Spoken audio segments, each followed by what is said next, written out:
Hey, the guys, it's Metro, and we are back taking a look at the stuff that is getting disseminated through the early access alpha thing that people had access to. On Wowhead, they have this posted. I don't know why this would be part of an alpha, but for some reason, we already know the dungeon rotation for season 1 of Dragonflight or of War Within. It's gonna get hard to start saying that. The War Within Mythic Plus season 1 dungeon rotation, and it's not good. There's also two other things I want to talk about, but we'll start with this, since this is the thing that's probably most applicable to most people here. So here are the 8 dungeons. Obviously, 4 of them are from the new expansion set, which, I don't know if there's any actual info on any of them yet. I don't think we know anything about mechanics or even really visuals about half of them, so I don't know. Who knows? Those could be great, those could be bad. If you think about season 1 of Dragonflight, I think a lot of people will remember that the 4 Dragonflight dungeons were looked at as a lot harder as the 4 non-Dragonflight dungeons. Is that intentional? Probably not. But I do think it's going to be an inevitability, especially when you're dealing with dungeons like Shadow Moon Barrow Ground from season 1 of Dragonflight. You're running into a situation where there's just very little mechanical complexity in these early dungeons, and the new dungeons that are being designed with heavy mechanical complexity like creep already in in their whole heads of people designing stuff. Like if somebody designed an encounter 5 years ago versus how they design an encounter now, they'll have learned from the past, and that kind of gradually creeps towards more difficulty and more complexity. So I think that's probably going to continue to be the case. I think that's a big part of why season 3 was so unique, because it was only the 2 Dragonflight dungeons, so we had a pretty good balance outside of those 2. But anyway, you never know what could happen. The real reason we made the video and talk about it, and because all these people keep asking me about, is my thoughts on the 4 non-War Within dungeons. So we do have 2 Shadowlands dungeons. Now I'm going to tell you my thoughts on that before we even assess what the success of these dungeons added is going to be. I would have said Shadowlands dungeons were less likely to be added in any season, because at one point the Dragonflight or the Shadowlands dungeons needed to have a rework of their kind of mechanics that were related to covenants, because Mr. Turner Scythe has a giant wall at the very beginning that is just like objectively better to do than not do, and there's actually like 2 places where it's just like you need a Night Fae for that. Okay, so that's what I'm trying to tell you. So now how will they handle that? We don't know yet, obviously. But I would say before, they're not going to add them because it's just more work than adding other dungeons. And then you'll see the rest of the fucking dungeons they added. So they basically chose 4 dungeons that required a ton of work. And, we'll see what the actual outlook is of how difficult and how well balanced they are. But they really, outside of the Shadowlands situation, they chose the 4 worst dungeons they could choose for this. Like, even the 2 of the Shadowlands dungeons are probably the 2 worst they can choose from this. The Mr. Turner Scythe dungeon is one of my favorite stylistically. I love the dungeon. Obviously, I'm a huge fan of Ardenweald, and it's one of 2 dungeons in Ardenweald. The other side is a great dungeon mechanically, but stylistically, not really for me. Doesn't really feel like it fits in with Ardenweald either. Mr. Turner Scythe is the Ardenweald dungeon. And that's obviously gonna always, I'm always going to remember that fondly. That zone is the best zone stylistically I have ever been in any way engaged in. So I'm really, really happy with my time in Shadowlands because of that. But the dungeon itself is not very good. It's extremely linear, and the only way to make it not linear is to do extremely exploitable things. Throughout multiple points in this expansion, there was times when you were able to pull trash that you really should not physically be able to pull. And this involved pets or trinkets that would pull things through walls, or even jumping over the walls with demon hunters. It's very, very, very bad dungeon in terms of how it's designed and how it progresses. But realistically, those problems probably have all been fixed, probably, and hopefully it's going to be a lot more of a straightforward dungeon. If you look at it on paper, especially now that we have so much less affixes based on count, this should be a very good dungeon for the future. It's a very straightforward dungeon. There's the weird maze thing, which I don't think anybody loves, but with the weak ores and development that we've seen over the years, it's basically not anything you need to think about. You just need to do. And as long as there's not this weird problem with pulling certain packs again, like there was in the Shadowlands version, I think it's an excellent Mythic Plus dungeon. Necrotic Wake is a terrible Mythic Plus dungeon because it was so heavily ruined by items and things that aren't actually player power.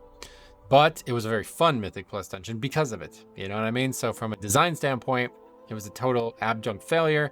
But from a player perspective, everybody loved it because it was easy. It was like the original, this dungeon's way too easy for its timer. And, you know, it was probably the dungeon that everybody remembers the most because of how many absurd things you can do with the items. And also, in no small part, that is attributed to the actual Covenant buff in that dungeon.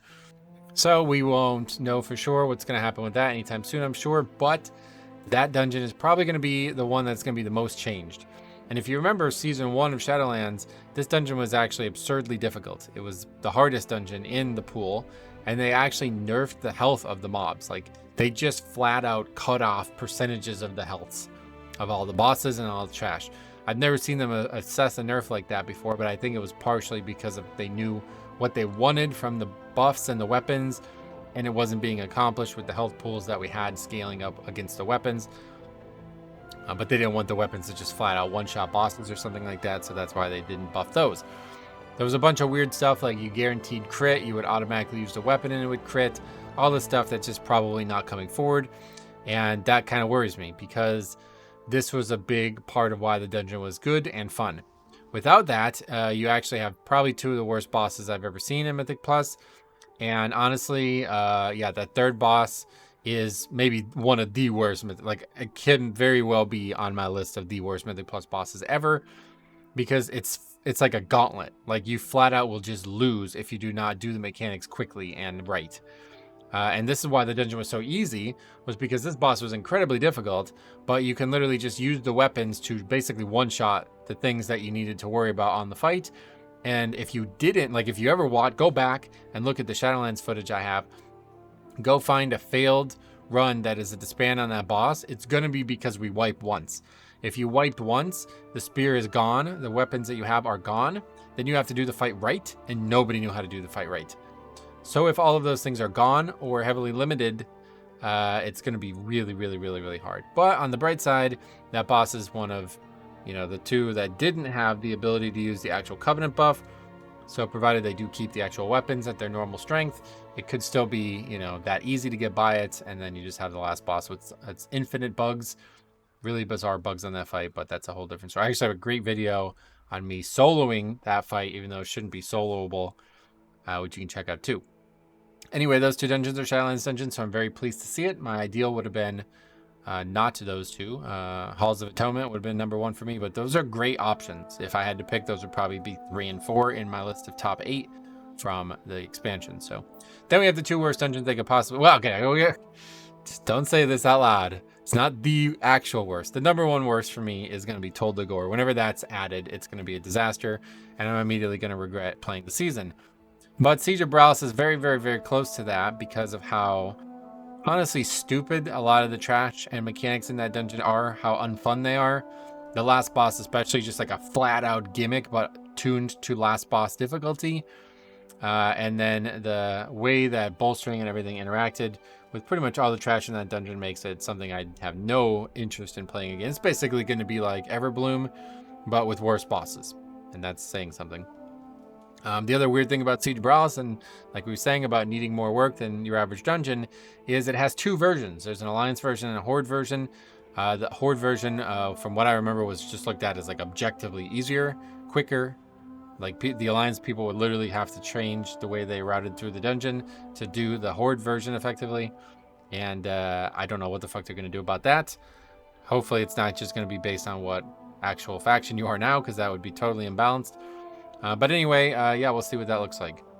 I don't have that many negative things to say about it. It's just not a great dungeon. There's so many better dungeons than these 3, and they added these 3.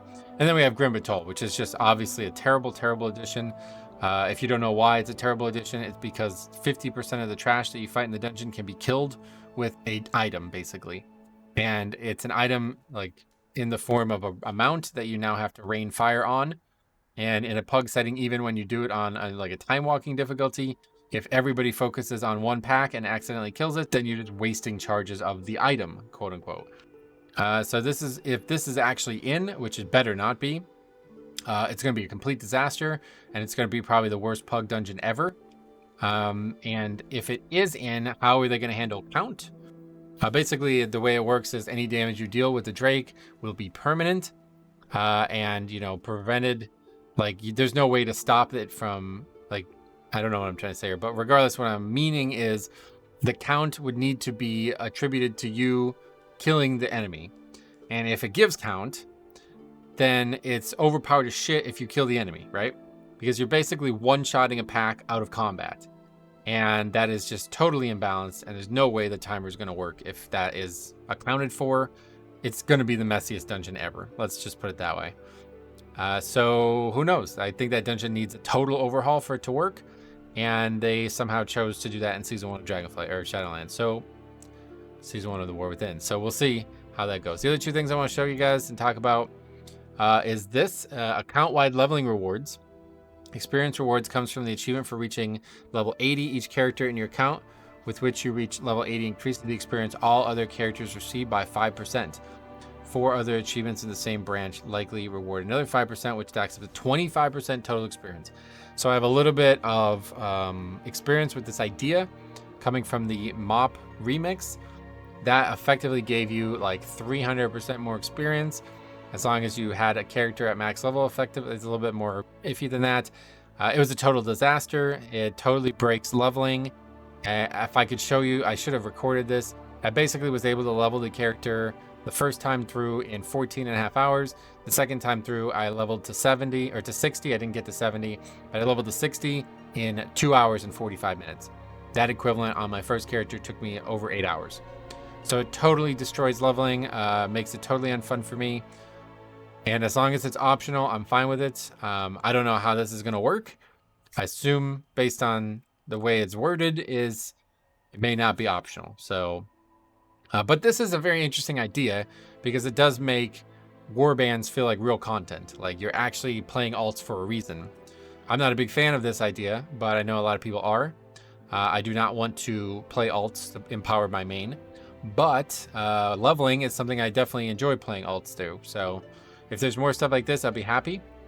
This is a weird concept here. You don't need to wait until the War Within launches to enjoy some of the new account-wide bonuses. Achievement for reaching max level with 2 characters now reward you with the toy that allows you to open your warband bank anywhere. And this is, I guess they're saying like this is going to happen. This is like this is something old. I guess this is going to happen with the pre-patch, so that's cool. I guess the warband bank is going to be a huge feature. Personally, as a non-alt person, I don't really care that much, but either way, yeah, something else. And then this article here, Heroic Week returns in the War Within, 1 week of lower gear caps before Mythic opens. So this is, if you guys never experienced this, is confirming that you will now have to only do up till Mythic 5. This is how it used to work, at least. I don't know what's going to happen now based on the item levels, but yeah, it used to be like some level below the maximum of gear the first week in Mythic Plus, which honestly, it was really lame. It wasn't very fun. But it did encourage players to actually learn the dungeons instead of just go right into the hardest keys possible. But because of the limited gearing, it does make keys way harder the first week. Like you're still going to want to get a 20 done, whatever the 10, whatever the new equivalent is. But if you only get gear up to 5, that means you're going to be doing a 10 without as much gear as you potentially could have been in the previous version of this. So we'll see how this plays out for Mythic Plus, but just some things I wanted to bring up. Let's quickly see if there's any new stuff in Wowhead. But yeah, this arachnophobia thing, probably good. First look at Delves. Yeah, I'm excited for Delves, man. I really do want to check them out and hopefully do some leveling challenge type content. Because the hero talents are the thing I'm the most excited for. And unfortunately, you won't really be able to do anything with them while leveling. So we're going to have to find some way to play a fully decked out character with them at max level, and it'd still be something other than group content for me for that type of enjoyment. But anyway, let me know what you guys think. I guess alpha starting soon. Who knows if I'll be in. If I am in, I will stream it.